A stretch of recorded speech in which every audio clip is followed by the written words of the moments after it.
How to download and install ADB tools. So hello viewers and welcome back to our YouTube channel, and in today's video I will be teaching you guys how to download ADB tools and install it. So without delaying any further, let's get started. Then here simply search for Android platform tools, as you can see right here. Then go to the first site right here. After that, here wait for a few seconds. Now just scroll down a bit. Then here you can see many options. Simply click on download SDK platform tools for Windows. Simply click onto it. Then here now scroll down a bit. Then here simply check mark this box.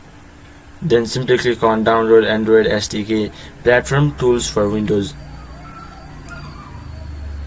Now click on save. Then it will begin downloading. So in this very simple way you could download Android SDK platform tools in your laptop, PC or desktop. Now in order to install it, simply click on the download button. Now here simply click on the file.